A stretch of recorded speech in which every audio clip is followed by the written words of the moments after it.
untuk share.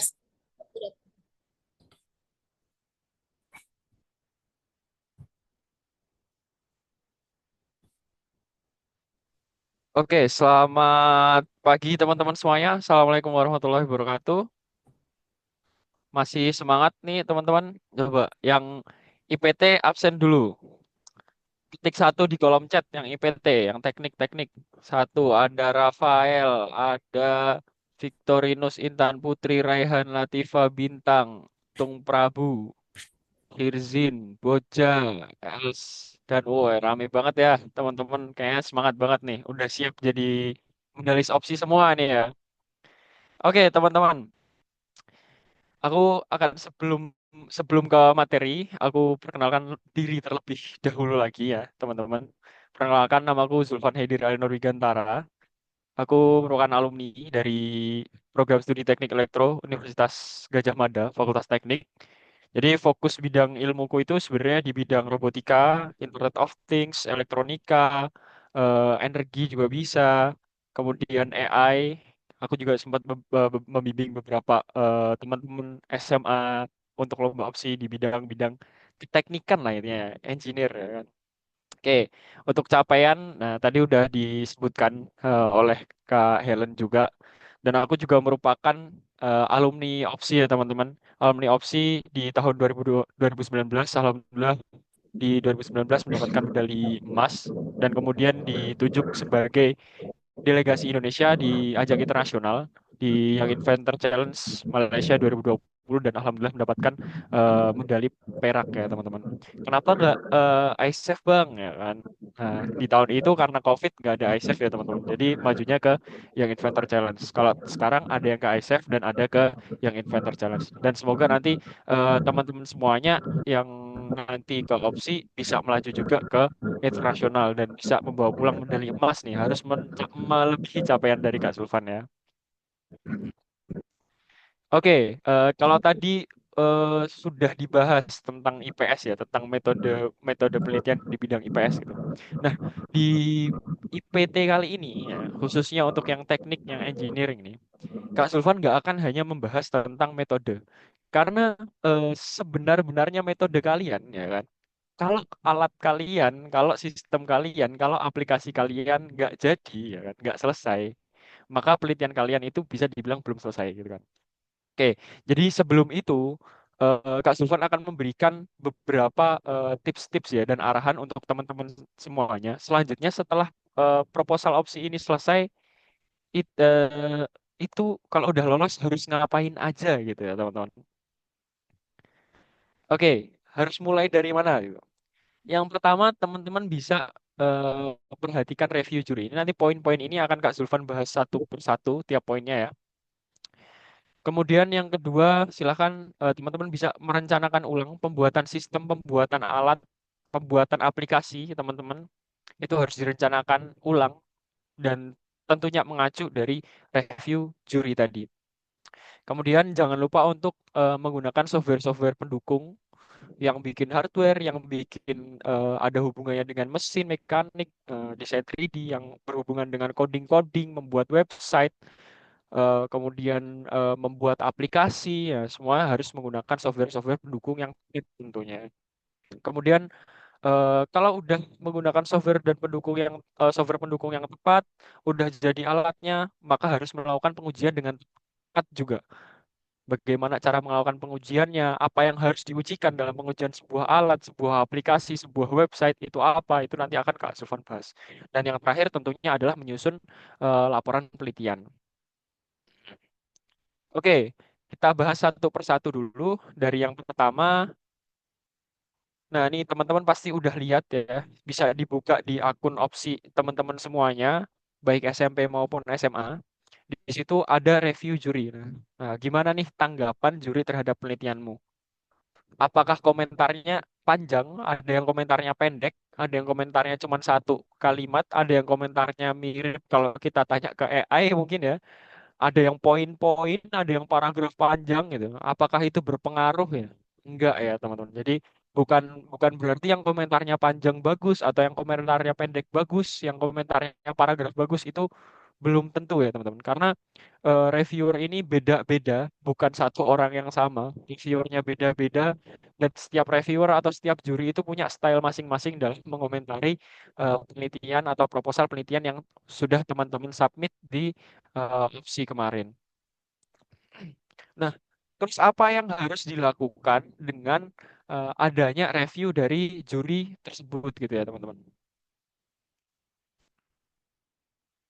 Oke. Nah, yang pertama-tama harus teman-teman lakukan adalah silahkan teman-teman membuat di spreadsheet atau di Excel gitu boleh ya, atau di Notion atau apapun lah yang bisa membuat eh, poin-poin, kalian harus membaca lagi review juri dan dirangkum menjadi poin-poin, terutama poin-poin kritik dan saran dari juri. Dan kemudian di situ diberikan kolom checklist dan diberikan keterangan. Perlu diingat-ingat ya teman-teman. Sebenarnya catatan atau review atau kritik dari juri itu nggak sepenuhnya harus diikuti teman-teman.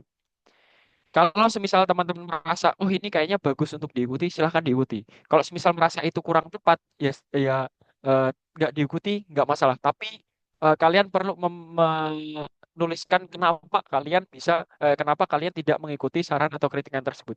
Kenapa boleh tidak dilakukan saran atau kritik dari juri?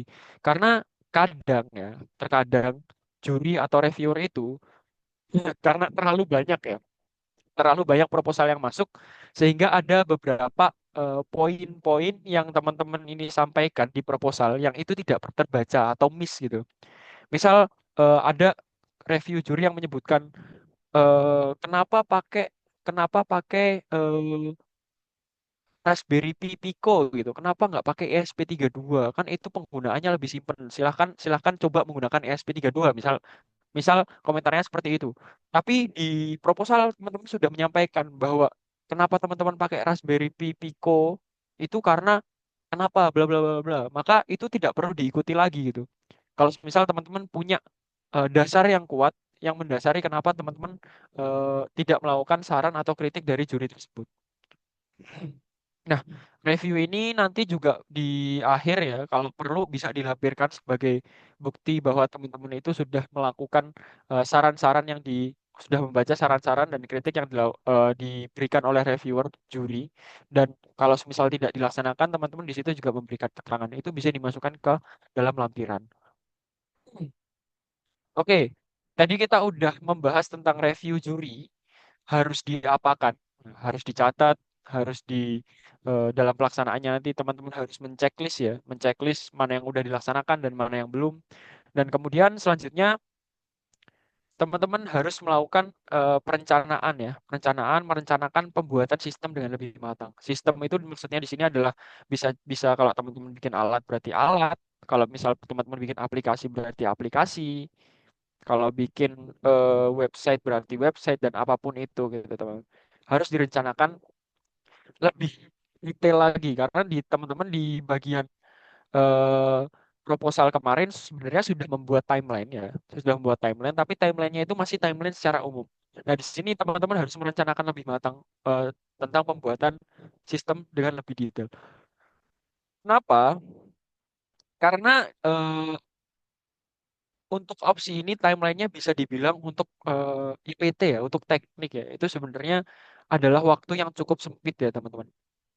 Ya meskipun kelihatannya masih agak lama gitu. Submisi proposal masih di bulan Oktober, sekarang masih bulan Juni. Masih ada bulan Juli, Agustus, dan September. Tapi kalian belum mikirin buat ngambil datanya, belum mikirin kalau semisal nanti ada error dan harus mengulang atau mengerjakan beberapa hal atau troubleshooting gitu kan. Nah, itu harus dipikirkan dari awal, teman-teman. Jadi, teman-teman harus mematok target-targetnya dulu. Misal, teman-teman membuat sistem hardware ya, mekaniknya harus jadi kapan, hardwarenya secara elektronik harus jadi kapan, terus kemudian programnya harus jadi kapan, itu teman-teman harus merencanakan dengan detail lagi ya, teman-teman. Nah, jangan lupa teman-teman menjadikan review juri tadi menjadi acuan dalam pembuatan sistem alat atau produk. Jadi kadang-kadang juri itu ada yang memang jurinya kebetulan memang bidangnya itu banget gitu. Itu udah bidangnya banget gitu. Jadi komentarnya tuh detail, kemudian ada saran-saran yang harus dilakukan ini, pengujiannya nanti dikasih kayak gini, nanti alatnya dikasih ini, itu ada ada juri yang seperti itu. Nah, itu bisa dijadikan sebagai pertimbangan teman-teman dalam membuat sistem alat atau website atau aplikasi teman-teman itu. Dan perlu diingat ya, teman-teman, waktu terus berjalan dan teman-teman harus bisa memanfaatkan waktu yang ada untuk menyelesaikan penelitian teman-teman semuanya. Nah, ini nih, mungkin banyak teman-teman yang belum mengenal software-software apa aja sih yang bisa untuk mendukung penelitian teman-teman semuanya. Kak, kalau desain tiga dimensi pakai apa? Kak, kalau misal desain PCB pakai apa? Kak, kalau misal bikin website bagusnya pakai bahasa apa? Nah, itu ya. Nah, ini hal yang mungkin perlu nanti teman-teman lanjut baca lagi ya, karena di sini mungkin Kak Zulfan akan lebih banyak menyampaikan secara umum aja, cuman ngasih tahu ini software ada ini. Menurut Kak Zulfan yang paling enak ini gitu ya. Nanti teman-teman bisa coba baca-baca lagi tentang softwarenya, cari lagi dan tutorialnya yang pasti yang Kak Zulfan diberikan di sini tutorialnya banyak tersebar di YouTube untuk penggunaannya ya teman-teman. Oke, yang pertama adalah 3D design nih. Nah, ini kayaknya banyak nih yang bikin alat, ada mekaniknya, ada harus ada desainnya dan lain-lain. Nah, coba siapa aja nih di sini nih yang membuat alat, ada mekaniknya, ada mesinnya, butuh desain 3D. Ketik satu, ketik satu, satu, satu. Ada Rahmat, Petung Prabu, ada Ilham, Intan, ada Hussein Khomeini. Rame nih, banyak nih. Nah, teman-teman di sini yang perlu pakai 3D design biasanya pakai apa nih? Coba ketik di kolom chat nih. Pakai Fusion, SketchUp, Blender, Blender, Blender, Blender, SketchUp gitu ya. Kebanyakan Blender sama SketchUp ya. Nah, kemarin tuh ada eh, SketchUp, Blender ya, SketchUp sama Blender kebanyakan ya. Nah, kemarin tuh ada salah satu minti Kak Zulfan yang tanya nih, Kak, saya bikinnya pakai Blender, tapi ada kendala. Nah, ini jujur ya, sebenarnya Kak Zulfan belum pernah pakai SketchUp dan Blender. Kak Zulfan pernah pakai atau Dash Fusion. Oh, ada yang pakai Roblox Studio. Nah, ada kemarin keluhan dari Menti kalau pakai Blender tuh susah untuk eh, membuat ukuran atau size-nya, size detailnya. Nah, itu mungkin mungkin sebenarnya harusnya bisa ya, cuman perlu dipelajari atau mungkin agak agak agak kompleks gitu ya. Nah, kalau Kak Zulfan sendiri biasanya pakai Autodesk Fusion 360. Terus pasti ada yang nanya nih, Kak, Fusion kan bayar gitu kan, berbayar mahal gitu kan. Nah, teman-teman sebagai siswa ya kan, sebagai siswa ataupun kalau semisal ada pembimbing di sini yang mahasiswa ataupun guru bahkan itu bisa menggunakan Autodesk Fusion 360 dengan educational access. Ya, teman-teman. Jadi teman-teman nanti bisa searching how to access educational access, how to get educational access on Autodesk Fusion 360. Itu nanti ada tutorialnya. Nanti teman-teman cuma perlu nyiapin kalau siswa itu biasanya kartu pelajar dan biasanya itu lebih cepat untuk diverifikasi oleh pihak Autodesk ketika teman-teman menggunakan email pendidikan gitu ya. Kalau dulu Kak Zulfan pas mahasiswa berarti pakai email kampus gitu. Mungkin kalau teman-teman ada email SMA belajar, nah itu bisa dipakai itu di situ. Nah, nanti di situ teman-teman mungkin sehari dua hari untuk verifikasi dan kemudian setelah itu nanti teman-teman bisa mengakses software Autodesk Fusion 360 ini secara gratis dengan fitur-fitur yang lebih lengkap daripada fitur gratisnya gitu ya, teman-teman. Oke, next. Hardware atau PCB design nih. Nah, di sini kenapa di sini Kak Zulfan masukkan ini ya? Padahal kan bisa pakai breadboard, pakai PCB lubang mungkin ya. Tapi akan lebih keren, akan lebih menarik ketika teman-teman itu pakai PCB yang dicetak gitu ya. Apalagi di juri tahun lalu gitu ya. Mungkin teman-teman yang tahu, yang udah pernah desain PCB atau udah pernah cetak PCB, salah satu yang biasanya sering dituju untuk cetak PCB itu adalah Spektra Spektra PCB di Bandung kalau nggak salah. Nah, ownernya Spektra PCB Bandung ini tahun kemarin itu ternyata menjadi juri di bidang FTR di opsi SMA. Nah, pasti akan menjadi menarik nih kalau misal teman-teman bikinnya tuh ada desain PCB-nya, PCB-nya dicetak, standarnya tuh kalau bisa malah sampai di standar industrial gitu ya. Itu akan lebih bagus gitu. Coba aku mau tanya nih teman-teman, siapa yang udah pernah pakai PCB, software PCB design nih? Ada nggak nih? Arya Dava, udah pernah tuh. Danis Fatah, Nadia belum pernah. Bagus Liza udah pernah. Nah, nggak serame yang tadi ya, nggak serame yang 3D design tadi gitu. Kiket, Kiket Gotet, oke boleh. Kiket preferensi ya teman-teman kalau desain desain hardware atau PCB desain ini. Oke, kalau semisal yang belum pernah ya teman-teman. Mungkin kalau teman-teman di sini pernah merasakan eksperimen atau coba-coba ya trial menggunakan breadboard. Menggunakan breadboard tuh yang putih terus ada lubang-lubangnya kalian colok-colok kabel banyak gitu. Oke, kalau cuma komponen kalian cuman Arduino atau ESP32, kemudian eh ada LED gitu ya teman-teman. ESP32 sama LED doang. Oke, cuman cuman segitu itu. Tapi kalau misal kalian misal penelitiannya mau buat early warning system yang komponennya tuh mungkin ada 5 sensor gitu. Setiap sensor ada 4 pin, 5 pin gitu ya. Nah itu nanti pasti kabelnya berantakan kelihatannya tuh nggak rapi. Ditinggal 2 hari mungkin teman-teman udah lupa. Ini kemarin kabelnya kehubung kemana ya? Ini kemana ya? Nah itu adalah kekurangan breadboard yang pertama. Yang kedua kekurangannya apalagi kalau pakai breadboard? Ya karena koneksinya, karena ketika ada kabel-kabelnya itu kita nggak bisa menjamin bahwa kabelnya itu benar-benar terkoneksi gitu ya teman-teman. Benar-benar terkoneksi yang nempel gitu ya teman. Ya mungkin kita taunya nempel, tapi bisa jadi agak kendor, bisa jadi kabelnya ada masalah dan itu untuk pengecekan atau troubleshootingnya itu akan membuat teman-teman membuat lelah teman-teman sendiri gitu ya. Nah, makanya di sini Kak Zulfan menyarankan beberapa software di sini ya untuk hardware atau PCB design ada 4 ya yang Kak Zulfan tawarkan. Di sini ada Autodesk Fusion lagi. Nah, sebenarnya dulu namanya Autodesk Eagle ya. Cuman sekarang Eagle udah digabung sama Fusion 360. Jadi di situ ada Create Hardware Hardware Design ya.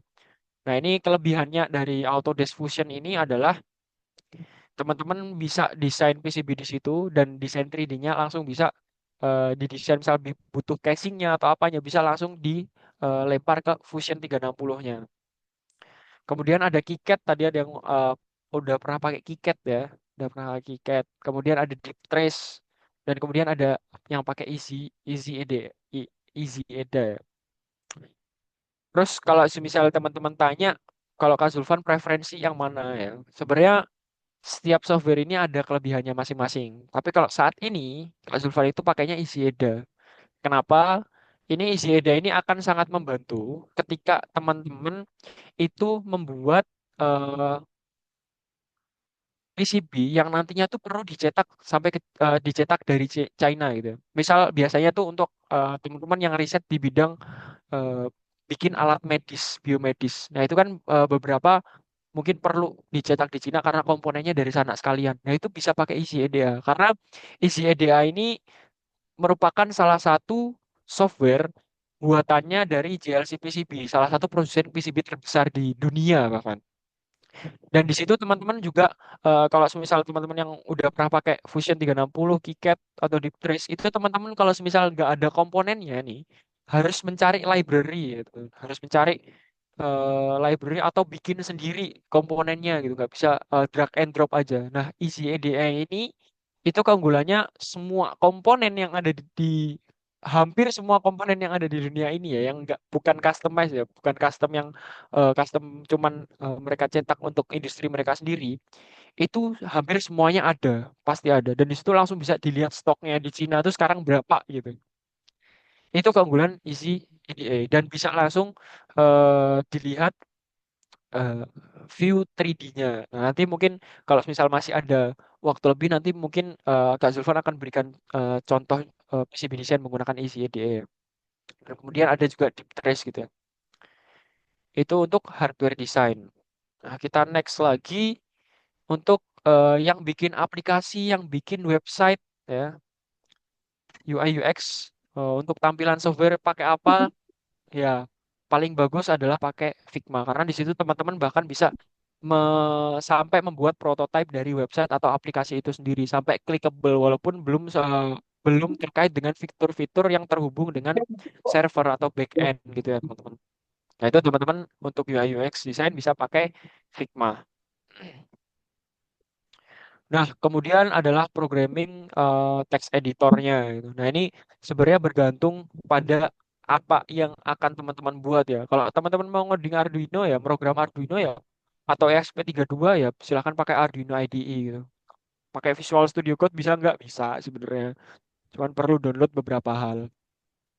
Kalau misal ngoding yang lain ya mungkin secara umum sebenarnya semuanya bisa di Visual Studio Code. Tapi ada beberapa software yang memang dikhususkan untuk hal-hal tertentu. Kayak misal Arduino IDE ya untuk memprogram Arduino ESP32 gitu ya.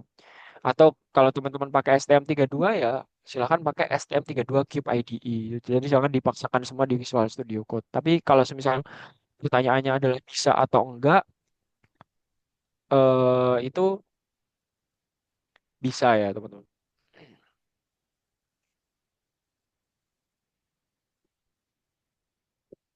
Ya tadi ada pertanyaan ya sebenarnya. Cuman mungkin sekilas aja ya pertanyaan-pertanyaan aku akan coba jawab juga ya pertanyaan-pertanyaan yang di chat ya. Kalau pakai simulasi gitu boleh nggak Kak? Jadi untuk hardware itu memang semuanya harus disimulasikan terlebih dahulu untuk membuat. Jadi sebelum ke PCB tadi kita balik ke PCB ya. Sebelum ke PCB tadi itu memang harus kita simulasikan terlebih dahulu. Harus kita buat prototipenya terlebih dahulu. Baru nanti di produk akhir itu baru pakai PCB. Oke Pak, pertanyaan-pertanyaan yang panjang mungkin bisa nanti ya teman-teman ya. Figma susah banget terus beberapa berbayar. Gak ada yang susah ya teman-teman. Semuanya bisa dipelajari, aman aja. Jalanin aplikasinya pakai Android Studio. Ya Figma itu hanya untuk desain ya teman, hanya untuk prototyping desain aja. Tapi kalau misal udah pembuatan aplikasi itu nanti kalian bisa menggunakan bahasa sesuai apa yang ingin kalian buat gitu. Belajar susunan sejahtera, Bes. Oke. Nah, selanjutnya kalau semisal teman-teman mungkin agak susah nih tadi ada yang bilang Figma susah, ada yang mungkin belum pernah kenal PCB design software, ada yang belum bisa desain 3D. Nah, silakan teman-teman bisa gunakan pendampingan dari expert pada bidangnya jika perlu. Nah, teman-teman bisa menghubungi Bengkel Inovasi Indonesia jika teman-teman butuh pembimbingan terkait software-software engineering tadi, entah itu dari programming, entah itu 3D design, entah itu hardware design, entah nanti ada yang mau diajarin tentang simulasi elektronika yang benar itu gimana, standarisasi untuk PCB itu yang benar gimana, itu teman-teman bisa menghubungi Bengkel Inovasi Indonesia. Bisa di Instagram @bengkelinnovasi. Oke, kita lanjutkan ke setelah kalian nanti udah bikin alatnya, alatnya udah jadi gitu ya. Nah, terus harus melakukan pengujian yang tepat gitu ya. Nah, mungkin sebenarnya kalau di bidang IPT ini itu bisa dibilang lebih nggak sesaklek IPA dan IPS ya teman-teman. IPS kan kayak kalau wawancara tuh gini. Kalau tadi kalau diskusi ada beberapa metode yang memang ada wawancara, ada FGD, ada macam-macam gitu ya. Kalau IPA mungkin harus tes labnya, uji labnya tuh kayak gini gitu kan. Kemudian standarnya kalau misal mau uji coba pakai hewan tuh harus gini gini gini gitu ya kan. Nah, kalau di IPT yang teknik gitu ya, itu simpel aja teman-teman. Ada tiga hal yang paling penting yang kalian harus uji. Mau ujian kalian namain apa itu terserah kalian gitu. Yang pertama itu adalah akurasi. Yang kedua itu adalah fungsionalitas dan yang ketiga adalah kenyamanan pengguna. Udah itu aja. Nah, Sekarang kita bahas dulu akurasi itu apa, fungsionalitas itu apa, dan kenyamanan pengguna itu apa gitu ya. Nah, akurasi ini biasanya berhubungan dengan teman-teman yang alatnya ini menggunakan ada sensornya, ada deteksinya, ada misal kalau software itu ya biasanya image processing AI gitu ya. Nah, itu berhubungan dengan itu. Akurasi itu seberapa seberapa akurat sistem kalian dalam mendeteksi apa yang ingin kalian deteksi. Kalau misal kalian bikin sistem deteksi gempa gitu ya, berarti sensornya ini seberapa akurat sih mendeteksi getaran gitu. Nah, untuk mengukur tingkat akurasi ini tentunya harus menggunakan yang namanya pembanding, teman-teman. Teman-teman harus punya patokan dulu. Misal teman-teman nguji GPS di alat teman-teman itu akurasinya berapa ya, teman-teman harus punya pembandingnya. Biasanya kalau GPS itu pembandingnya pakai GPS Garmin gitu ya. Bisa bisa biasanya bisa sewa ya, teman-teman. Untuk GPS Garmin. Dan GPS Garmin itu titiknya berapa? Titiknya latitude-nya sekian, longitude-nya sekian. Di alat kita latitude-nya sekian, longitude-nya sekian. Dihitung tuh jarak errornya tuh simpangannya berapa. Barulah bisa didapatkan errornya berapa. Alat kalian tuh seakurat apa, berapa persen akurasi alat kalian gitu ya. Kemudian contoh lain, misal eh, image processing gitu ya teman-teman. Untuk pendeteksian image processing, ya. Akurasi itu biasanya udah ada rumusnya ya. Kalau kita berbicara akurasi di situ tuh sebenarnya tidak hanya benar dan salah, tapi ada 4 parameter gitu ya. Ada benar mendeteksi yang benar, benar dalam mendeteksi yang salah, salah dalam mendeteksi yang benar, dan salah mendeteksi yang salah. Maksudnya apa gitu ya. Jadi nanti teman-teman bisa cari itu ya, namanya confusion matrix ya, teman-teman. Jadi di dalam satu lingkungan tempat pendeteksian itu ada dua hal benar dan salah, tapi ada benar dan salah dari perspektif kenyataan dari perspektif alat kita atau pendeteksian alat kita. Jadi misal gini, katakanlah kita ingin mendeteksi manusia gitu ya. Jadi benar dan salahnya itu ada manusia dan bukan manusia. Nah, manusia dan bukan manusia, maka benar dalam mendeteksi yang benar, ya, true positif ya, biasanya bahasanya kalau di Confucian Matrix, true positif itu adalah alat ini berhasil mendeteksi manusia dengan benar ya. Kemudian ada true negatif, benar dalam mendeteksi yang salah gitu ya. Di situ nggak ada manusia, maka alat nggak boleh mendeteksi bahwa di situ ada manusia. Itu true negatif. Terus false positif gitu ya. Sebenarnya nggak ada apa-apa, tapi alat di situ, sistem di situ mendeteksi di situ ada manusia. Nah itu false positif. Kemudian ada false negatif. Ya sebenarnya sorry kebalik ya. False positif itu ada manusia, tapi sistemnya tidak bisa mendeteksi. Tidak terdeteksi adanya manusia. Kalau false negatif itu tidak ada apa-apa, tapi terdeteksi ada manusia. Itu boleh dikoreksi kalau misalnya salah ya, atau bisa bisa baca-baca tentang confusion matrix, teman-teman.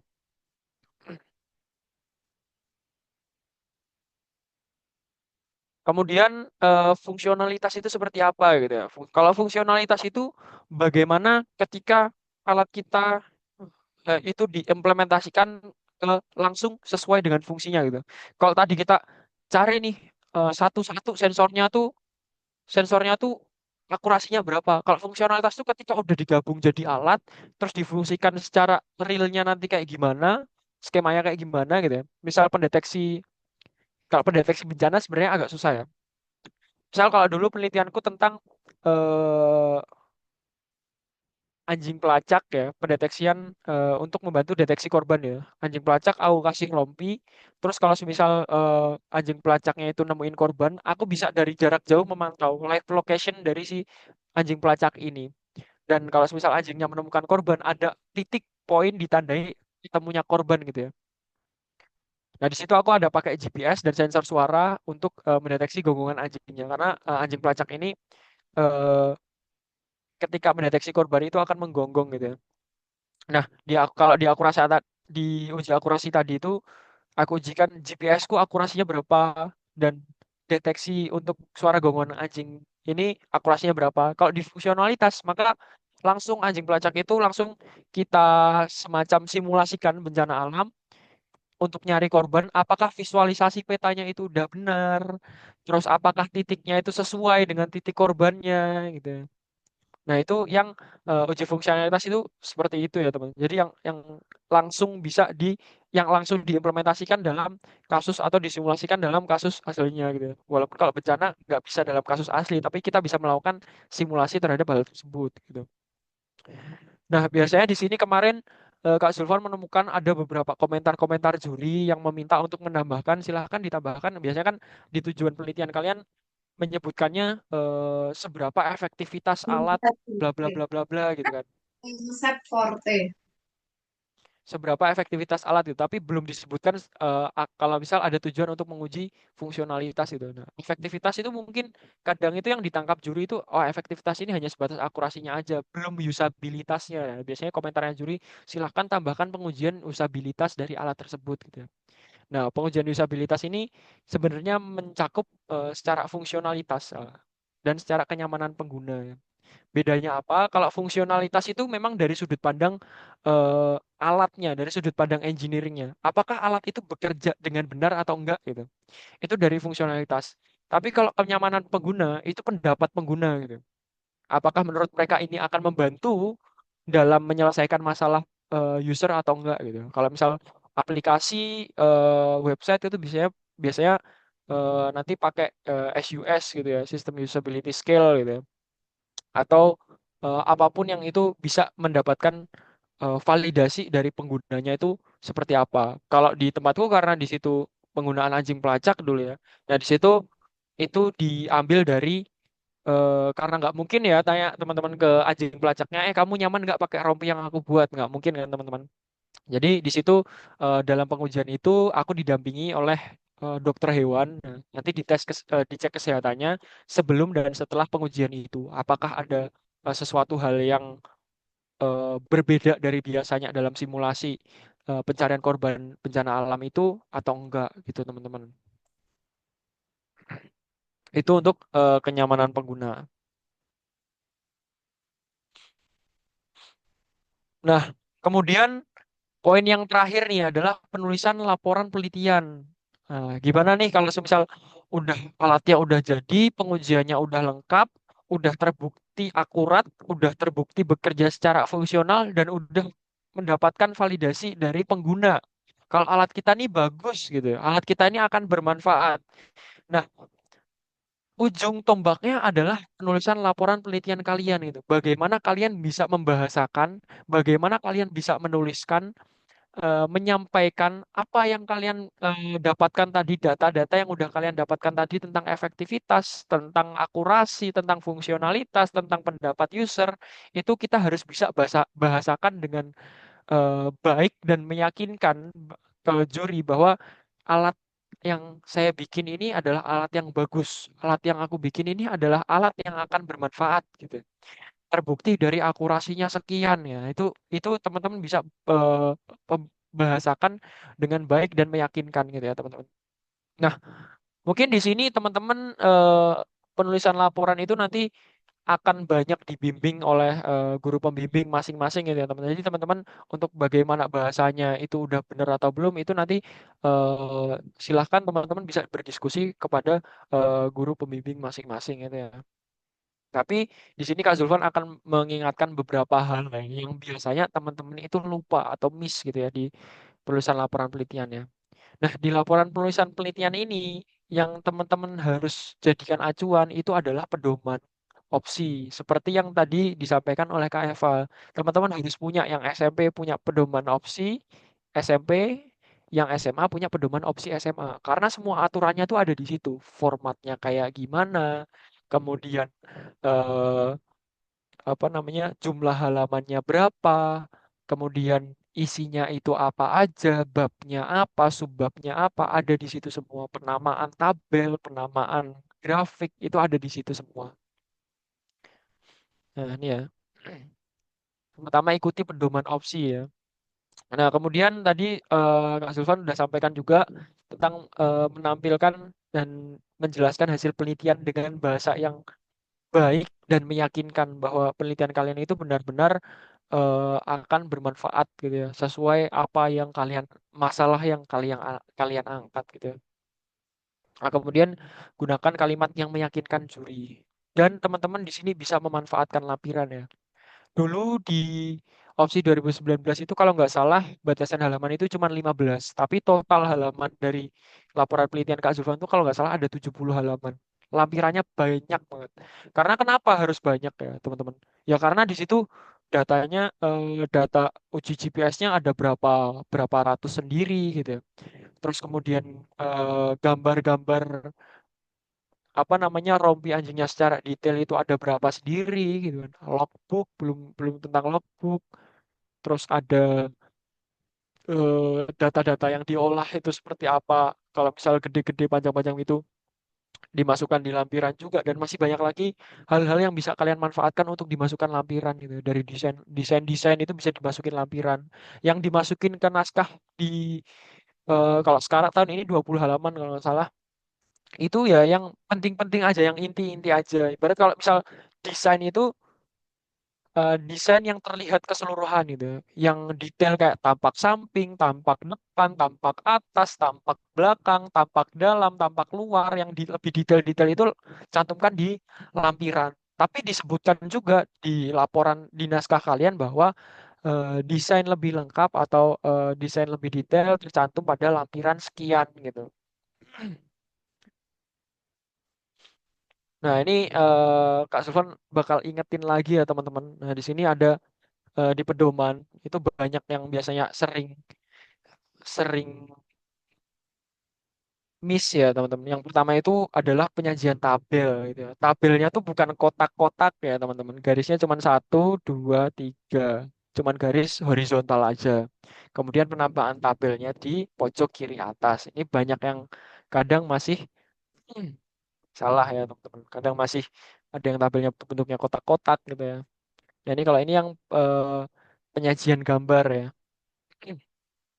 Kalau ini captionnya di atas, kalau gambar captionnya di bawah. Nanti kalau misal ada grafik atau tabel, itu kalau misal nggak cukup, nah yang ditampilkan di laporan atau di hasil pembahasan itu yang utama-utama aja. Sisanya dimasukin kemana? Ke lampiran gitu ya. Hmm. Nah, format logbook. Nah, format logbook ini udah dikasih ya teman-teman. Kalau dulu di opsi di tahunnya Kak Zulfan itu nggak dikasih, jadi kayak cuman scan coret-coretan logbook dimasukin di lampiran. Nah, tapi sekarang udah ada format logbooknya.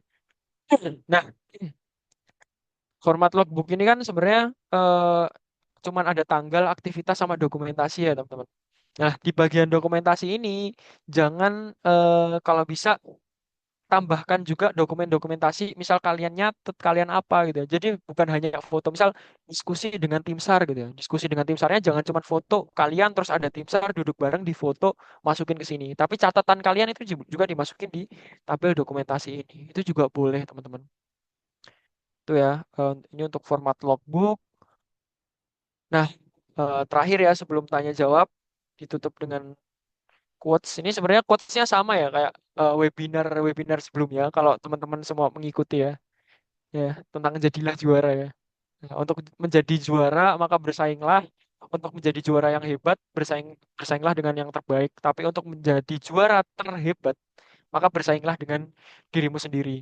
Apapun nanti hasil kalian di opsi, di penelitian kalian, ketika kalian sudah berhasil meneliti, maka berhasil menyelesaikan penelitian, maka kalian sudah berhasil menang melawan diri kalian sendiri, melawan kemalasan kalian sendiri, dan kalian sudah berhasil untuk menjadi salah satu dari sekian banyak orang yang menjadi peneliti muda atau kedepannya semoga akan menjadi memajukan dunia penelitian ya, dunia sains di Indonesia. Mungkin itu dulu teman-teman, semangat untuk menjadi juara. Aku kembalikan ke Mbak Helen ya. Oke, thank you Kak Zulfan. Oke nih, mungkin sebelumnya aku mengucapkan terima kasih ya Kak Zulfan sudah menyampaikan materi yang luar biasa untuk terutama untuk bidang IPT itu sendiri. Nah, buat teman-teman nih, bagi yang ingin bertanya atau mungkin ingin make sure sesuatu, boleh banget. Nah, ini karena udah ada yang raise hand juga, jadi mungkin yang pertama dari Rehan boleh memperkenalkan nama dan juga asal sekolahnya ya. Kepada Rehan. Halo Kak. Oke, masuk. Oke. Sebelumnya Mungkin boleh perkenalkan, on cam juga ya. ini apa kameranya lagi terkendala, jadi Oke, mohon nggak untuk apa-apa. off-kan ya Kak. Oke, Oke, jadi silakan. perkenalkan, saya Raihan Ali dari SMA Negeri 1 Seigan. Izin untuk bertanya. Jadi pada penelitian saya meneliti tentang sebuah inovasi media tanam hidroponik yang berbasis dari limbah kertas dan limbah lokal di daerah saya.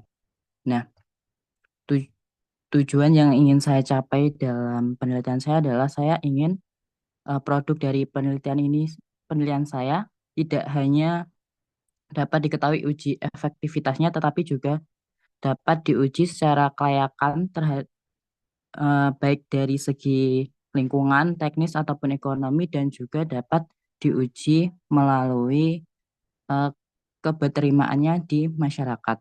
Nah, pada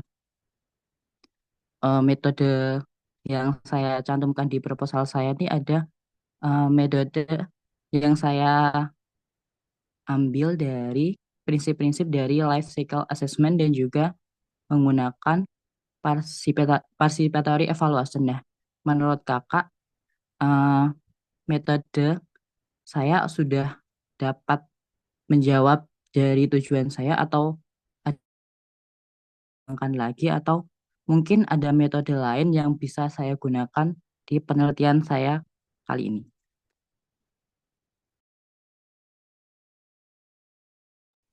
Oke, mungkin Kak Zulfan, silakan. Oke, oke, mungkin langsung aku jawab ya. Tadi dari Raihan ya. Oke, Raihan. Jadi sebenarnya kembali lagi ya, Raihan. Untuk pertanyaan, apakah metode ini sudah tepat atau belum ya?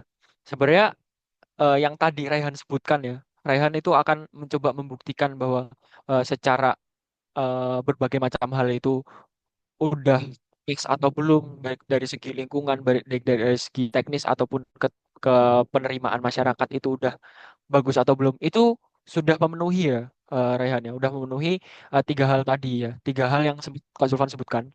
Yang pertama tadi ada efek akurasi, yang kedua ada fungsionalitas, dan ketiga adalah eh, pendapat pengguna. Nah, itu efektivitas itu akurasi itu bisa dilihat dari yang Rehan lakukan dengan cara melihat beberapa aspek dari lingkungannya, dari hal-hal yang Rehan buat ini apakah berguna atau belum gitu ya. Terus kemudian diuji secara fungsionalitas, secara dampaknya itu seperti apa, itu sudah mewakili fungsionalitas, dan kemudian pendapat dari masyarakat itu udah mewakili tentang bagaimana pendapat pengguna. Sebenarnya bukan yang saklek harus kayak pendapat pengguna, pengguna itu definisinya ini, akurasi itu definisinya ini.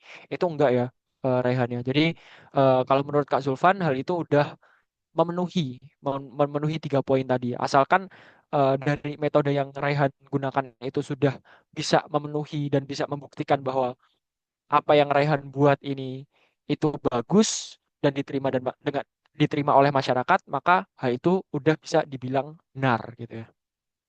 Itu Raihan. Oke, dari Rehan, apakah sudah menjawab?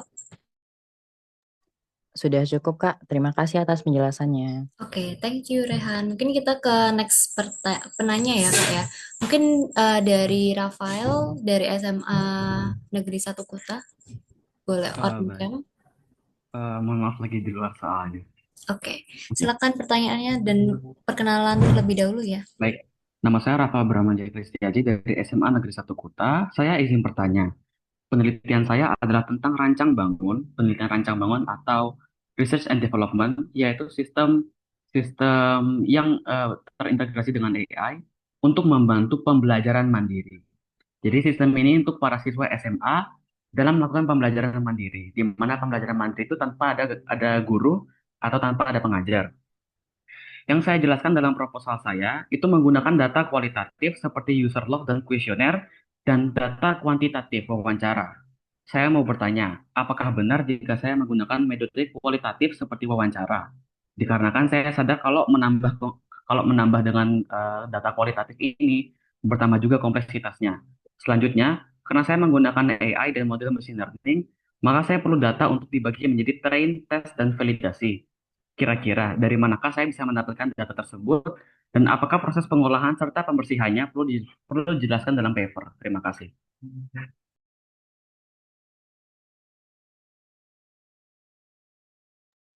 Oke, terima kasih ya pertanyaannya dari Rafael.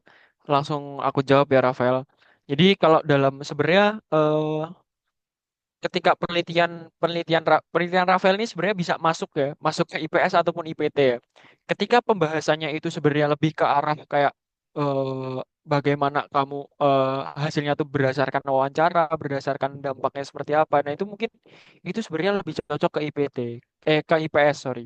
Tapi kalau ke IPT yang harus kamu tambahkan itu adalah bagaimana kamu membuktikan model AI yang kamu gunakan ini itu punya hasil yang dengan akurat. Biasanya setelah biasanya kan kalau AI ada yang namanya model, ada dataset ya.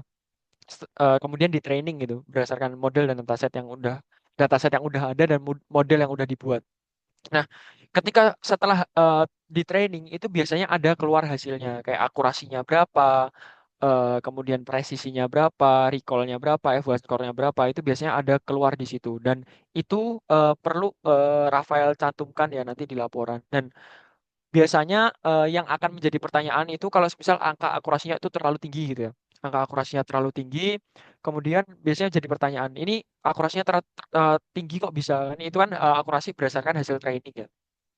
Nah, akurasinya terlalu tinggi, kok bisa tinggi banget? Apakah ini biasanya pertanyaannya apakah ini overfit atau enggak? Nah, itu Rafael juga harus bisa menyangkal.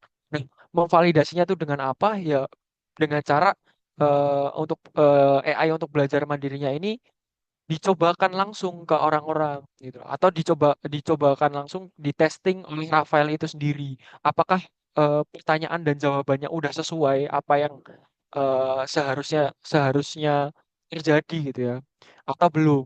Itu yang bisa dibilang dari kalau tadi poin fungsionalitasnya sudah benar atau belumnya, bukan pendapat menurut usernya. Tapi kalau pendapat menurut usernya, ya itu juga perlu juga bisa dimasukkan juga sebagai validasi bahwa data-data tadi itu udah benar dan menurut penggunanya udah nyaman untuk digunakan, hasilnya udah sesuai. Jadi hasil sesuai itu bisa dibagi menjadi dua ya sebenarnya. Hasil sesuai menurut user dan sesuai menurut apa yang kita rencanakan.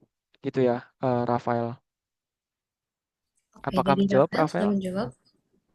Mungkin satu poin yang saya dalam pertanyaan itu adalah untuk data kita kan perlu melatih AI dengan dataset. Nah, saya kurang tahu nih, apakah ada sumber dataset yang mungkin bisa berhubungan dengan penelitian saya? Mungkin itu saja. Terima kasih. Hmm, Oke, silakan Kak Zulfan. Oke. Oke, dataset ya. Terkait dataset ini sebenarnya kalau kalau mau dibahas sebenarnya sangat luas sebenarnya. Dataset itu bisa dicari, bisa dibuat, dan untuk AI kalau semisal AI-nya itu berhubungan dengan chat ya, chat AI ya. Kalau tadi aku menangkapnya itu sebenarnya tentang semacam chat AI ya, karena untuk belajar mandiri. Nah, chat AI itu sebenarnya kamu nggak harus membuat model dan mentraining sendiri, tapi kamu bisa menggunakan platform-platform AI yang udah ada. Itu sih. Kayak misal Open ChatGPT dan lain-lain itu biasanya kita bisa ambil dari platform itu dan kita bisa sesuaikan. Nah, yang setelah disesuaikan itulah yang nanti kita eh, cari berapa kita ujikan ya. Kita ngambil modelnya dari mereka, terus kita ambil dataset yang ada gitu ya. Nah, itu yang nanti kita masukkan eh, hasil dari akurasi, presisi, recall, F1 score-nya. Kalau datasetnya dari mana, pertanyaan datasetnya dari mana, ya balik lagi sebenarnya dataset yang kamu butuhkan itu apa? Apakah spesifik atau enggak spesifik atau umum? Kalau umum biasanya ya coba cari aja. Silahkan dicari di internet itu pasti ada. Tapi kalau memang khusus ya, memang khusus misal biasanya mungkin untuk kasus Rafael itu nggak sampai segitunya sih. Tapi biasanya kalau khusus tuh misal aku pengen buat aplikasi untuk misalnya aku punya pabrik roti gitu ya, pabrik roti, aplikasi pabrik roti, kemudian chatbotnya tuh bisa nanya detail tentang bagaimana cara order di pabrik rotiku, terus profil dari pabrik rotiku tuh apa, dengan stuk pabrik rotiku tuh apa. Nah itu mungkin datasetnya itu perlu membuat sendiri gitu ya, bukan mencari gitu sih, Rafael. Oke, baik Kak, terima kasih. Oke, Ya thank you, sama-sama. Rafael. Mungkin buat last pertanyaan ya, Kak, ya, untuk melihat antusias dan juga keseriusannya dalam bertanya. Mungkin yang mau tanya boleh on cam kali ya. Nanti yang on cam kita bakalan kasih kesempatan kali ya, Kak, ya. Oke, nih langsung ya. Wahyu dulu. Jadi silakan Wahyu, silakan memperkenalkan diri terlebih dahulu ya, dan juga nama dan juga sekolah. Silakan. Baik, saya Wahyu Duhan Nugroho dari Man Kota Surabaya. Di sini saya ingin mengajukan pertanyaan kepada Kak Zulfan. Jadi saya di sini itu akan menggunakan aplikasi Blink sebagai UI UX designernya. Nah, menurut saya itu, apakah aplikasi Blink ini itu bisa digunakan di penelitian kami ini?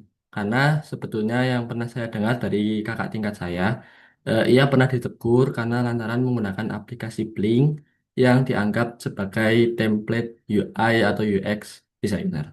Terima kasih. Oke, mungkin Blink ya ini ya. Menarik ini pertanyaannya. Pembahasan tentang Blink yang mungkin teman-teman mungkin ada yang belum tahu ya. Kenapa kenapa Blink itu sering pada bilang nggak boleh pakai Blink gitu ya. Jadi sebenarnya gini teman-teman. Bisa nggak sih aku membuat aplikasi untuk IoT ya penampil data-data dari sensor-sensor yang aku pakai itu pakai Blink? Jawabannya adalah bisa. Boleh nggak? Jawabannya adalah boleh. Sesuai standar nggak? Tidak. Jadi Blink itu sebenarnya teman-teman, Blink itu adalah suatu platform ya untuk IoT yang digunakan untuk edukasi. Oke. Bukan untuk pembuatan produk. Nah, untuk opsi ini ya sebenarnya nggak dilarang, nggak ada larangan pakai Blink itu boleh atau nggak itu nggak ada larangan. Cuman untuk SMA terutama, kalau untuk SMP mungkin masih masih oke ya. Tapi kalau untuk SMA ya teman-teman, SMA ini tadi sekalian kalau nggak salah ada baca sekilas tipsnya selera juri ini kayak gimana gitu. Untuk dilihat dari tahun kemarin, juri itu lebih melihat ke bagaimana kalian apa ya, bagaimana engineering method kalian itu lebih expert, yang siapa yang lebih expert gitu. Siapa yang lebih mendekati standar yang lebih tinggi gitu.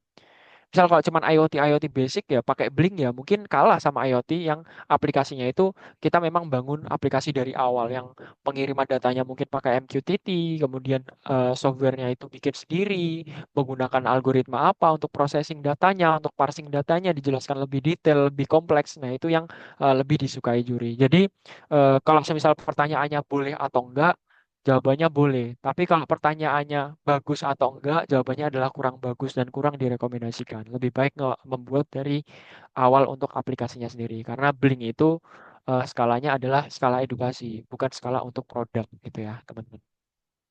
Gitu ya, Wahyu. Oke, dari Wahyu sudah menjawab atau ada follow up pertanyaan? Ya, terima kasih, Kak. Terima kasih Wahyu.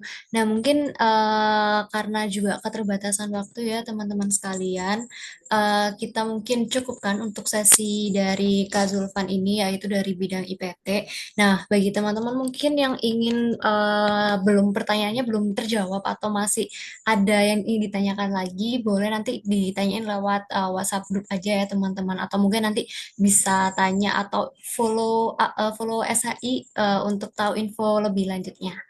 Nah, oke, mungkin sebelum kita tutup Kak Zulfan, kita mungkin foto bareng ya, terlebih dahulu ya Kak Zulfan ya. Oke, bagi teman-teman ya yang sudah on cam, silakan nih teman-teman, kita tunggu. Oke, kita foto bareng ya Kak. 3, 2, 1. Oke, thank you Kak Zulfan atas waktunya. Oke, teman-teman. Ini masih belum berakhir ya, teman-teman ya, sesinya ya. Nah, mungkin terakhir ya, teman-teman, sebelum kita tutup, kita ada sesi terlebih dahulu nih dari SHI. Jadi selama beberapa tahun terakhir kan SHI telah banyak membersamai siswa dan juga sekolah dari berbagai daerah dalam proses pembinaan dan juga bimbingan ya untuk riset terutama perlombaan opsi melalui program-program pembinaan yang terstruktur pastinya. Nah, untuk itu langsung aja kita sambut dari Kak Pradipta Noval. Kak Noval, apakah sudah hadir di Zoom ini ya? Halo Kak, suara saya Oke, masuk. masuk Kak. Oke. Oke, mungkin waktu dan tempat aku persilakan langsung ya ke Kak Noval ya untuk menyampaikan materinya. Oke, baik. Terima kasih Kak Elan. Oke, Assalamualaikum warahmatullahi wabarakatuh. Selamat pagi teman-teman semua, Bapak Ibu guru yang hadir dalam webinar opsi di hari kedua. Jadi di sini adalah sesi untuk pengenalan lebih lanjut ya terkait untuk bagaimana eh, divisi ataupun program dari pembinaan SHI ini. Jadi nanti teman-teman yang sekiranya tadi kan sudah mendapatkan materi dari eh, Kak Eva, kemudian Kak Zulfan, dan kemarin juga sudah ada materi sebelumnya. Nah, nanti teman-teman bisa bisa mengikuti atau mengikuti atau bimbingan gitu dengan SHI seperti itu. Nah, apa saja sih kira-kira Kak program-programnya nih akan kami eh, presentasikan. Oke. Hmm, Sekarang apa sudah terlihat Kak Helen? Udah Kak? Oke, baik. Jadi di sini di SAI teman-teman, Bapak Ibu, mohon izin. Jadi untuk Science Center ini ada salah satu divisi yakni divisi Mitra Sekolah SAI. Jadi yang mana divisi Mitra Sekolah SAI ini divisi yang bekerja sama dengan sekolah untuk membimbing atau bersama-sama berkolaborasi ya, berkolaborasi untuk membimbing teman-teman baik itu di lomba kompetisi opsi maupun yang lainnya. Nah, mungkin di sesi yang kali ini kita akan lebih mengenalkan kira-kira program Mitra Sekolah SHI atau mungkin kira-kira teman-teman kan yang belum mengikuti pembimbingan dari SHI, kira-kira Kak, kiranya aku ingin dibimbing sama Metro-Metro SHI. Nah, itu bagaimana ya caranya? Nah, ini akan Kak Noval tunjukkan. Oke, yang ini Kak Noval ambil materinya dari Instagram SHI ya. Jadi teman-teman atau Bapak Ibu guru yang sekiranya baru tahu atau belum nge-follow IG-nya SHI, boleh di-follow di science_hunter seperti itu. Nah, untuk program-program SHI antara lain seperti yang Kak Noval tampilkan ini, jadi untuk Mitra Sekolah SHI ini merupakan divisi B2B ya teman-teman ya, business to business dari SHI untuk membantu berbagai mitranya dalam belajar dan berprestasi dalam kegiatan inovasi, penalaran, dan penulisan ilmiah. Nah, untuk sasarannya, untuk dari sekolah, eh, baik itu siswa maupun guru, kemudian lembaga-lembaga di kampus, dan perusahaan. Oke, baik. Ini untuk kegiatan yang pertama, teman-teman, ini ada gladi riset ilmiah. Jadi di sini pengenalan riset ilmiah secara menyenangkan kepada siswa-siswi melalui seminar dan riset scheme pada berbagai bidang di sosial, sains, dan teknik. Nah, nanti ada videonya, bisa kan Nova tunjukkan kira-kira keseruan dari riset scheme itu. Oke, kemudian ada workshop guru juga ini adalah kerjasama dari Science Center dengan guru-guru ya ini di suatu lokakarya untuk meningkatkan kemampuan guru dalam riset ilmiah agar dapat mendampingi siswa-siswinya untuk menyusun proyek ilmiah.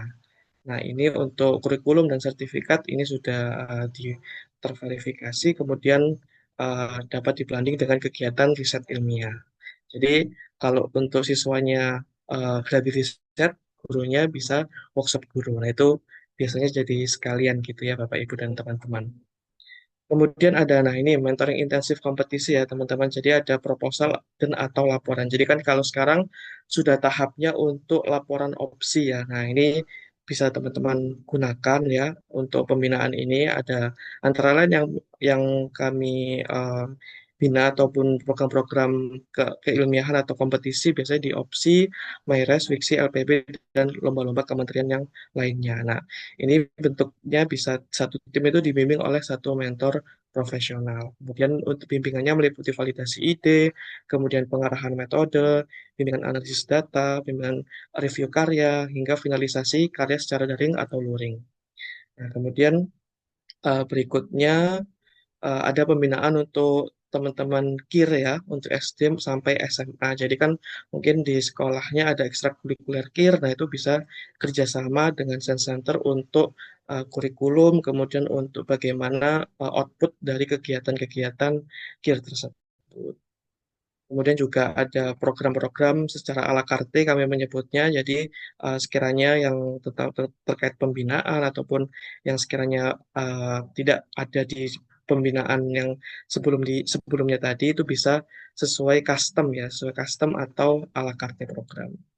Kemudian juga sekolah-sekolah yang sudah pernah sekolah dan kampus ya yang sudah pernah bekerja sama dengan SAI ya ada UMS, kemudian MTS 1 Banjarnegara, Polinema, MIC Pekalongan, SD Islam Al Azhar 55, Mendika Kediri, dan Pertamina Patra Logistik. Oke, itu gambaran singkat tentang divisi atau divisi sekolah mitra Science Center Indonesia. Kemudian mungkin Kak Noval tunjukkan atau lebih dalamkan ke program yang gladi riset atau prestasi CAM ya teman-teman ya. Jadi tadi kan di awal adalah salah satunya ada program gladi riset. Nah di sini Kak Noval tunjukkan kira-kira bagaimana sih kegiatan-kegiatannya. Nah jadi kegiatan di prestasi CAM ya hadir memberikan program prestasi CAM yang merupakan rebranding dari gladi riset ya. Jadi kadang menyebutnya bisa gladi riset ataupun prestasi CAM. Nah jadi di dalam program tersebut ada seminar motivasi keilmiahan, pengenalan karya ilmiah, kemudian research game, pembuatan proposal, riset atau BMC yang sederhana. Nah, untuk output dari program ini ya, dari program-program yang sudah dilakukan oleh Science Center dengan mitra sekolah, ada proposal, kemudian udah terbentuk ide riset bisnis, kemudian juga proposal bisnis ya sekolah-sekolah yang juga yang sudah bekerja sama dengan SAI sebagai berikut. Oke, baik itu seperti gambarannya. Mungkin ini Kak Novel tunjukkan visualnya ya atau gambarannya. Semoga terdengar ya di videonya. Oke, Kak Novel reload dulu. Oke. Sobat SAI, hari ini kita main ke Bogor dulu yuk. Jadi Minshi mau sharing nih agenda seru yang Research and Entrepreneur Camp minggu lalu di SMA IT Al-Kahfi Bogor. Emang ngapain aja ya agendanya? Jadi kita di sini ada pembekalan materi, research eksperimen, bikin pasta gigi herbal, eksperimen mengukur kualitas air, social eksperimen, sampai kita juga belajar gimana sih cara pitching yang menarik. Nah, gak cuman itu. Di hari kedua, para peserta juga langsung praktek untuk membuat ide dan presentasi dan mempresentasikan karya mereka yang didampingi oleh kakak-kakak mentor Science Center Indonesia. Seru banget kan? Dan di hari itu juga, kita akhiri kegiatan dengan awarding peserta terbaik, ide terbaik, dan juga perpisahan. By the way, overall suka banget dengan antusiasme SMA IT Al-Kahfi Bogor. Jadi sekolahmu ingin juga seperti SMA IT Al-Kahfi Bogor kah? Cus, DM Minshi aja ya. Oke, itu salah satu kegiatan ya yang pernah kami lakukan di SMA IT Al-Kahfi Bogor. Jadi selama 2 hari ya, selama 2 hari di situ teman-teman di sini akan dikenalkan bagaimana itu riset, kemudian kita juga men-trigger atau melatih mereka untuk bagaimana meriset scheme, kemudian menumbuhkan suatu ide yang bisa dikompetisikan secara itu nasional, dan ada output-output ya, harapannya ada output, mereka sudah memahami tentang idenya dan bisa untuk sebagai calon untuk mengikutkan ke kompetisi nasional. Oke, kemudian berikutnya, nah ini juga ada bimbingan ini dari oleh Kak Elvara dan tim ya di MTSN 1 Banjarnegara. Saya putar terlebih dahulu.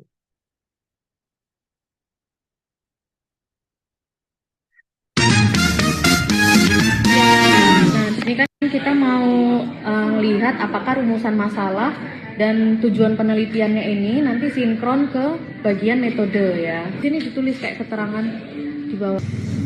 Kalau Dika ini kan 1 orang. Kalau 2 orang, penulisan 3 nama dalam satu referensi itu kayak gimana? L-nya sekali aja, titik koma, 2019, tutup kurung. Nah, sip, sudah bisa berarti. Coba aja sebagai bahan dasar krioprotektan. Karena kan tadi kan, kamu pernah nggak ngeliat sperma di bawah mikroskop? Nggak pernah. Di bawah mikroskop, kemudian itu masih hidup. Kalau misalkan masih segar itu masih hidup ya. Jadi setelah kita koleksi, kalau bisa langsung diamati gitu ya. Oke, itu POV sebagai dari seorang mentor ya, teman-teman dan Bapak Ibu, saat membimbing offline ke salah satu MTS seperti itu. MTS yang bekerja sama dengan Science Center Indonesia. Baik, saya lanjutkan. Nah, ini salah satunya tadi adalah di MTSN 1 Banjarnegara ya, yang selama 1 semester ini sudah bersama SHI ya. Ini adalah capaian-capaian atau track record dari pembinaan di MTSN 1 Banjarnegara. Yakni untuk di MTS 1 Banjarnegara ada 17 proposal yang lolos opsi, kemudian berbagai juara dan medalis ya yang sudah didapatkan oleh tim-tim di MTSN 1 Banjarnegara. Oke, nah ini berbagai bentuk-bentuk lombanya ya. Jadi ada lomba internasional sekalipun, International Virtual Competition of Creative and Innovative Idea, kemudian juga LKTIN, jadi teman-teman juga selain opsi, kemudian juga ada yang MyRes, itu juga ada yang mengikuti lomba-lomba karya tulis ilmiah nasional. Oke. Nah, ini adalah gambaran-gambaran dari tim yang mendapatkan suatu prestasi dan penghargaan dari MTSN 1 Banjarnegara. Oke, saya lanjutkan. Nah, ini contohnya juga dari Kak Doni dan Kak Harun ya. Jadi ini adalah salah satu mente juga yang berkelimbang prestasi dari uh, mente Science Center Indonesia. Nah, track recordnya ya, ini pada tahun 2022 yang lalu ya juga. Alhamdulillah berbagai medalis dari SMN 1 Babadan, kemudian SMP Saint Antonius Nabire, kemudian Man 1 Yogya, kemudian dari SMP Al Azhar 26 Yogyakarta. Ya, ini judul-judul yang bekerja sama atau berkolaborasi dengan Science Center Indonesia. Nah, ini Kak Doni dan Kak Harun. Jadi mendapatkan medalis emas ya teman-teman ya, tiket masuk kampus impian tanpa tes ya. Jadi ini memberikan suatu testimoni ataupun pandangan begitu setelah mengikuti pembinaan dari SHI. Belajar menulis dan riset SHI sangat menyenangkan dan menjadi pengalaman tidak terlupakan. SHI memiliki mentor yang sabar dan telaten mendampingi siswa binaannya mulai dari pengenalan karya tulis hingga menjadi juara. Berkat SHI kami menjadi lebih tahu tentang dunia riset dan berkat SHI kami bisa mendapatkan medalis emas KOPSI serta masuk ruangan impian melalui jalur undangan. Di sini adalah salah satu testimoni atau pandangan dari Kak Doni dan Kak Harun ya, dari SMA 1 Babadan Ponorogo. Oke, kemudian ini gambaran lagi dari ya ini dari MyRes teman-teman ya. Jadi MyRes di sini adalah salah satu kompetisi juga yang nggak kalah bergengsi ya dengan opsi. Kalau opsi kan dari Kementerian Pendidikan, kalau MyRes ini dari Kementerian Agama ya. Jadi lombanya satu visi begitu ya dengan opsi. Di sini juga ada dari Kak Kalila dan Kak Aisla dari IC Pekalongan yang mana mendapatkan medali emas di MyRes dengan judul waktu itu Al-Bishru Perencanaan Aplikasi Relaksasi Generalized Anxiety Disorder berdasarkan tinjauan Quran Surat Ar-Ra'd ayat 28. Oke, dan juga ini dari MTSN 3 Jakarta oleh Kak Kalea dan Kak Syafa. Kemudian juga dari ya ini testimoni dari mereka ya yang sudah memenangkan medalis di MyRes seperti itu. Oke, saya lanjutkan. Mungkin yang terakhir ya. Jadi ini yang masih hot ya teman-teman ya, yang baru-baru ini. Alhamdulillah ini kerjasama antara kolaborasi baik itu dari Dinas Provinsi DIY, kemudian juga dari uh, sekolah mitra SAI. Nah, ini alhamdulillah waktu opsi di tahun lalu 2024, alhamdulillah untuk binaan SAI ya yang berkolaborasi dengan SAI untuk yang jenjang SMA mendapatkan 4 perak, 5 perunggu, 1 pameran terbaik. Kemudian jenjang SMP diikuti seperti ini. Nah, ini untuk daftar-daftar timnya ya. Ini alhamdulillah yang bisa mendapatkan prestasi di finalis opsi seperti itu. Nah, ini adalah kolaborasi SAI dengan Dinas Dikbud DIY, Dinas Dikbud Bantul, dan mitra sekolah SAI. Oke, Oke, ini untuk gambaran-gambaran ya, teman-teman dan Bapak Ibu, bagaimana kinerja SAI untuk pembinaan riset seperti itu. Nah, mungkin yang untuk terakhir, jadi untuk teman-teman yang sekiranya nanti akan mengikuti pembinaan atau sekolah yang ingin mengikuti pembinaan, kami juga akan menyediakan slide monitoring begitu ya. Jadi kami selain dari membimbing secara langsung, kami juga akan menyediakan seperti rapot seperti itu ya Bapak Ibu ya. Jadi ini kami berikan suatu contoh ya untuk monitoring dari suatu, misalnya ini salah satu sekolah ini, katakanlah ini MTSN Indonesia Maju ya seperti itu ya teman-teman ya. Jadi di sini ada overview terkait ringkasan atau gambaran dari pembinaan. Jadi nanti ini akan disepakati sebelumnya oleh sekolah dan dari SHI begitu bagaimana program pembinaan yang diambil ya. Jadi programnya, kemudian profil pesertanya siapa saja, kemudian profil mentornya siapa saja, kemudian objektif SHI apa saja, luarannya yang ditargetkan apa saja, kemudian standar-standar kualitas karya apa saja, serta kurikulum mentoring ya. Jadi ada yang tatap muka, kemudian ada sesi online, kemudian ada yang asinkronus, hingga durasi programnya sudah jelas terlampirkan di sini. Kemudian juga ada batasan dari SHI, yakni SHI ya tidak apa ya berbagai batasan ya, kami tidak banyak pengintervensi ya, kita membimbing, kemudian juga ada ketentuan-ketentuan tambahan. Nah, di sini nanti harapannya sebagai gambaran, kira-kira mungkin sebagai bentuk raport gitu ya, sebagai dari SHI ke sekolah, supaya lebih mengetahui progres pembinaannya itu seperti apa saja. Nah, kemudian untuk daftar tim juga ini kami buatkan template-nya, jadi nanti secara detail kira-kira ketuanya siapa, kemudian bidang opsi apa yang diikuti, judulnya, kemudian nanti mentornya siapa, itu akan kami detailkan di sini. Jadi kita transparansi dengan sekolah ya, jadi nanti bagaimana sekolah juga mengetahui bagaimana progres dari setiap tim begitu ya.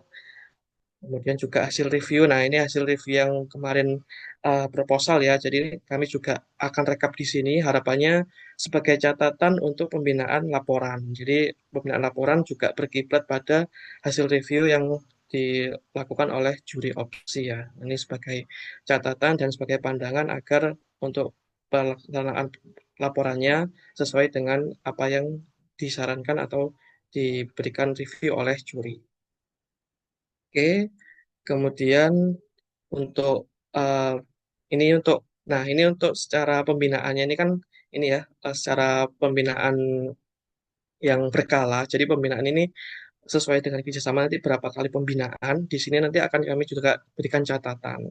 Jadi misalnya ini pembinaan secara offline begitu ya. Nanti ada catatan, kemudian catatan dari mentor seperti apa, bagaimana review dari mentor, kemudian apa saja yang perlu diperbaiki, apa saja yang perlu ditambahkan, dan sebagai menjadi perhatian sekolah ya. Misalnya mungkin kemungkinan timnya sakit atau timnya lagi ada halangan nanti agar bisa dikomunikasikan dengan sekolah dan nanti kiranya apa saja yang dibutuhkan, misalnya berapa biaya yang digunakan untuk ethical clearance, kemudian untuk uji lab. Nah, itu ada catatannya di sini. Jadi harapannya sekolah juga bisa memberikan suatu bisa mengerti ya, bisa mengerti dan bisa mendapatkan report hasil dari pembinaan SAI. Nah, kemudian untuk pembinaan selanjutnya, ya ini selanjutnya kan nanti sesuai dengan jumlah meet, begitu ini secara online, nanti setiap sekali pembinaan akan ada detail hari, tanggal, jam, kapan pembinaan itu dilaksanakan, serta ada catatan mentornya. Nah, kemudian setelah pembinaan, nah nanti sebelum teman-teman upload itu kami juga akan memfasilitasi QC ya teman-teman ya. Jadi QC ini eh, diperiksa oleh mentor yang expert ya, mentor expert SAI. Jadi mentor yang membimbing nanti akan karyanya ini akan diperiksakan ke mentor QC. Jadi harapannya di sini ada checklist, kemudian ada catatan-catatan yang perlu ditambahkan ya. Sekiranya nanti apa yang ditambahkan, kemudian mungkin kurang ada di sisi ini. Nah, contoh-contohnya seperti ini ya catatan dari reviewer tim mentor expert SAI. Jadi harapannya agar bisa sebagai pandangan lain ya selain dari mentor yang bertugas, mentor yang memberikan review ini supaya bisa sebagai pertimbangan dan misalnya sebagai pengecekan ya sebelum nanti disubmit begitu. Nah, mungkin ini sekilas gambaran teman-teman dan Bapak Ibu kiranya nanti jika mengikuti pembinaan melalui Science Center Indonesia akan kami berikan fasilitas yang seperti kami tampilkan ini. Baik, mungkin nanti untuk kontaknya bisa dibantu share ya Kak Helen ya di kolom chat. Nanti Bapak Ibu bisa menghubungi kami melalui nomor yang sudah kami sediakan tersebut. Ya nanti bisa disampaikan kira-kira berapa tim dan berapa kira-kira nanti apa output yang diinginkan dan program apa yang dipilih seperti itu. Mungkin dari paparan saya cukup segitu. Terima kasih atas perhatiannya. Saya kembalikan lagi ke Kak Helen. Oke, thank you Kak Nova. Nah, bagi Bapak Ibu atau adik-adik yang ingin mungkin bertanya gitu ke Kak Noval saat ini juga boleh terkait dengan program dan sebagainya. Nah, mungkin dari adik-adik atau Bapak Ibu ada yang ingin ditanyakan? Oke, ini dari Kak Noval Diau R ya. Lagi rasain, ada yang ingin ditanyakan? Mungkin boleh on cam. Oh, oke, mungkin salah pencet, Kak.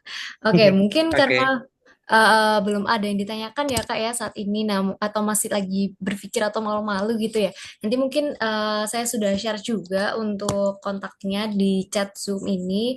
Mungkin bagi Bapak, Ibu, ataupun adik-adik yang berminat untuk bimbingan lebih lanjut kepada SAI, nanti boleh ke Karnoval ataupun chat pada kontak pada chat yang di Zoom ini ya.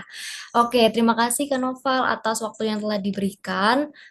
Selanjutnya mungkin kita ke sesi selanjutnya ya teman-teman. Jadi sesi kali ini adalah sesi terakhir ya teman-teman. Jadi izin mengingatkan juga buat teman-teman sekalian dan juga Bapak Ibu untuk rangkaian webinar 4-in-1 ini masih belum selesai. Nanti akan ada webinar terakhir atau sesi terakhir di hari Minggu 22 Juni 2025 di jam 19.30 sampai 21.00 WIB. Dan sesi ini akan membahas terkait dengan metode uji statistik untuk penelitian skala pelajar, metode uji statistik misalkan seperti t-test, kemudian ANOVA, korelasi, dan regresi.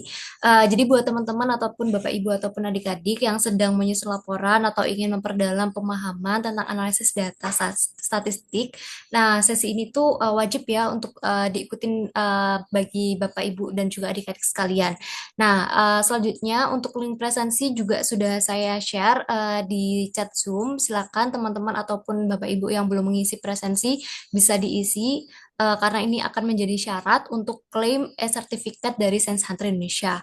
Sambil mengisi presensi, jangan lupa juga untuk share insight atau keseruan webinar hari ini di IG story kalian.